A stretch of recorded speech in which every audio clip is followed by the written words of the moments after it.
इस वीडियो में डिस्कस करेंगे एक्सरसाइज 9.1 का क्वेश्चन नंबर 11।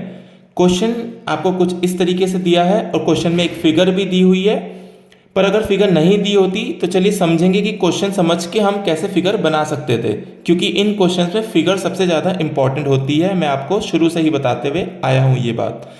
चलिए तो हम देखेंगे, क्वेश्चन समझेंगे, फिगर बनाना सीखेंगे और फिर फेयर सॉल्यूशन की तरफ चलेंगे। देखिए क्वेश्चन कह रहा है a TV tower stands vertically on a bank of a canal. एक टीवी टावर है, मान लीजिए एक टीवी टावर है ए बी। ये कहाँ पर है, कहाँ पर स्टैंड करता है? Vertically on a bank of a canal. यानी कि कैनाल होता है नहर और बैंक होता है किनारा। नहर के किनारे एक नहर, मान लीजिए यहाँ से यहाँ एक नहर बह रही है ऐसे बीच में, तो नहर के किनारे क्या है? टीवी टावर है ए बी।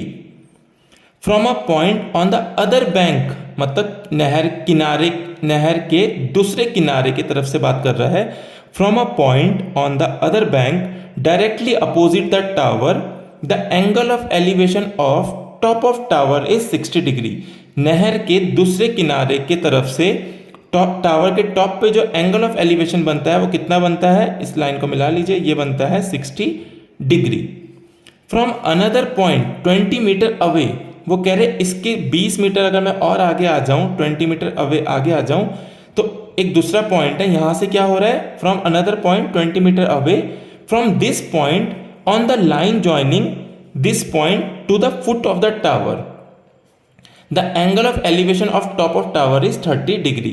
यहां से टॉप ऑफ टावर का एंगल ऑफ एलिवेशन कितना आता है? ये सॉरी यहां पर है, यहां से टॉप ऑफ टावर का एंगल ऑफ एलिवेशन आता है 30 डिग्री, राइट।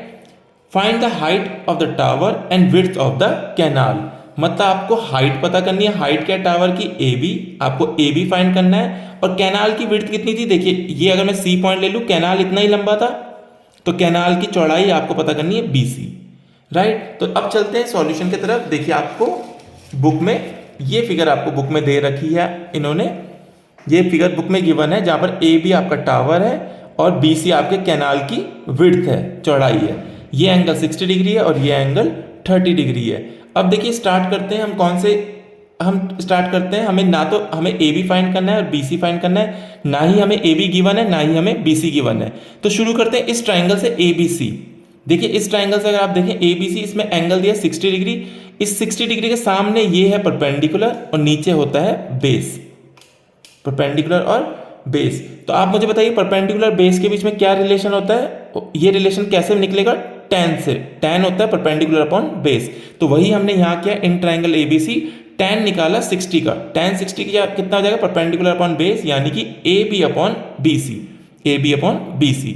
अगली लाइन में क्या? tan 60 की वैल्यू है √3 इज इक्वल्स टू हो गया A B upon B C. यहां से क्या निकल के आ गया? बी सी ऊपर चले जाएगा, √3 नीचे, तो हो जाएगा B C is equals to A B upon √3। ये एक रिलेशन आ गया। अब चलते हैं दूसरे ट्राइंगल पे। कौन सा ट्राइंगल? ए बी डी के तरफ।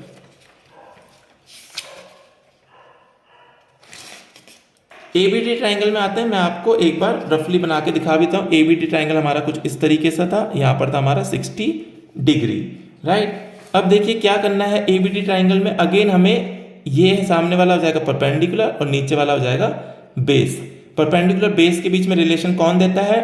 tan। tan होता है perpendicular upon base.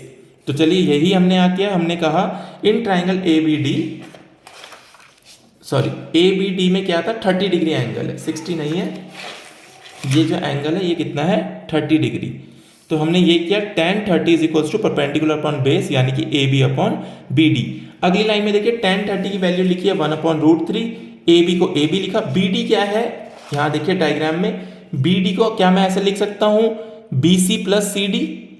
B D ये जो पूरा लाइन है ये किसके इक्वल है? B C plus C D के इक्वल। तो वही हमने कर दिया है, बी डी को हमने चेंज किया B C plus C D में। अगली लाइन में हमने क्या किया? 1 upon √3 is equals to A B upon B C था, ए बी अपॉन √3 ये हमने पहले निकाला था पहले ट्राइंगल से, प्लस सी डी की वैल्यू है 20।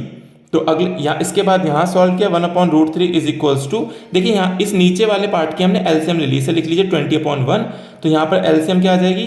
√3 और 1 की एलसीएम आएगी √3, और यहाँ पर ए बी का ए बी रहेगा, यहाँ पर हो जाएगा √3 से मल्टीप्लाई ऊपर और नीचे, तो ये हो गया 20 √3 और नीचे हमारी एलसीएम है।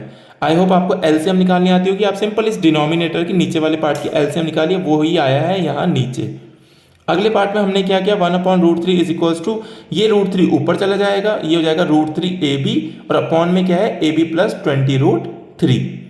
तो इसके बाद ये क्रॉस मल्टीप्लाई कर लिया, इसको इधर ले आते हैं और इस नीचे वाले को इधर ले जाते हैं, तो क्या होगा, इधर आ जाएगा ये पूरा का पूरा ab प्लस 20√3, ये √3 इधर जाएगा तो √3 मल्टीप्लाई बाय √3 हो जाएगा 3, ab यहाँ है। अगली लाइन में क्या किया देखिए, हमने किया है 20√3 को यहाँ रखा, इस ab को इधर भेजा, मैंने ये स्टेप दिखाया नहीं है, आप डायरेक्ट समझ जाएंगे। इस ab को इधर भेजा है तो 3ab, ये है आगे 1ab, तो 1ab इधर जाएगा तो 3ab माइनस 1ab कितना, 2ab। अगले स्टेप में क्या करेंगे, इस 2 को नीचे ले आएंगे, ये हो जाएगा ab इज इक्वल्स टू 20√3/2।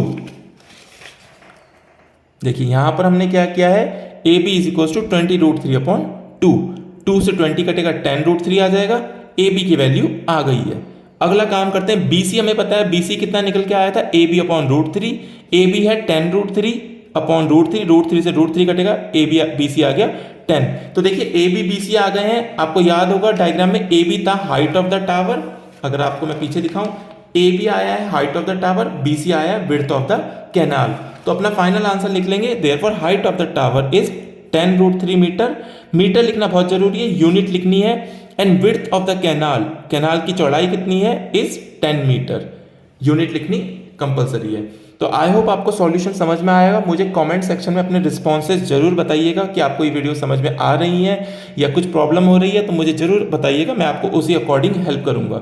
चलिए तो अब नेक्स्ट क्वेश्चन के सॉल्यूशन के लिए मिलेंगे नेक्स्ट वीडियो में।